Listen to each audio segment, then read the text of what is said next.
Who's really making the decisions at Phoenix Police? Chief Jerry Williams says the tough calls are hers, but the president of PLEA believes the chief is under pressure and the union leader utilizes his considerable power to influence decisions. ABC 15's Zach Crenshaw sitting down with Britt London for a no-holds-barred interview.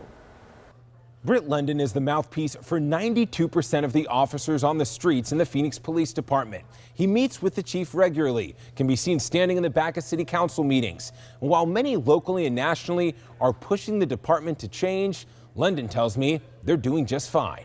I like to think about 90 to 95% of the community in Phoenix is behind the Phoenix Police Department. Britt London has a very different perspective on current community relations than Chief Jerry Williams. I know that the trust was eroded and that the brand called the Phoenix Police Department was tarnished as a result of that incident. The chief had to endure this. And upon firing multiple officers recently, I expect more. You deserve more. Got booed some internally. There's some anger. Morale has never been as low as it is now. London doesn't believe that falls entirely on the chief. You're an employee. You're getting told what to do. He thinks politics are playing a big role in policing. Does Mayor Gallego have the police department's back? I don't think so.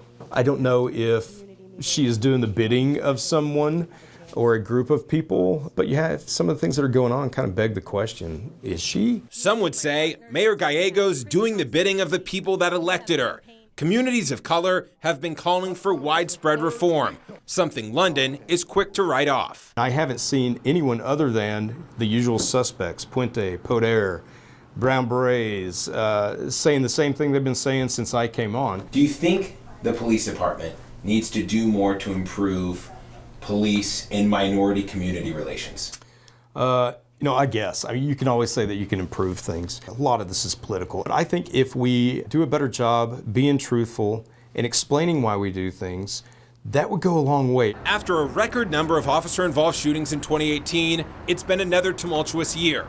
The department thrust into the national spotlight for this use of force,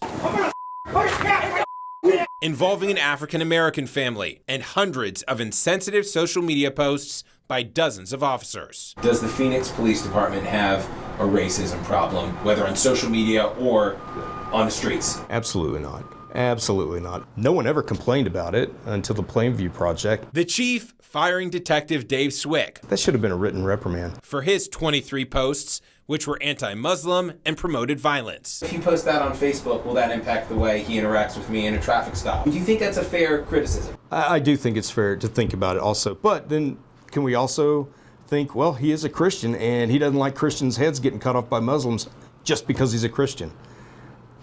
I don't know. Does it go both ways? London thinks Swick and Officer Meyer will get their jobs back. One officer he's unsure will wear the badge again. Tim's my friend. Former PLEA board member Tim Biardi, fired after being caught slapping a handcuffed man during his off-duty security job. No, we don't act like that. And certainly a PLEA board member does not do that stuff because that had a big impact on the Phoenix Law Enforcement Association. PLEA now fighting multiple uphill battles for their fired officers and against the growing wave of reform. Zach Crenshaw, ABC 15, Arizona.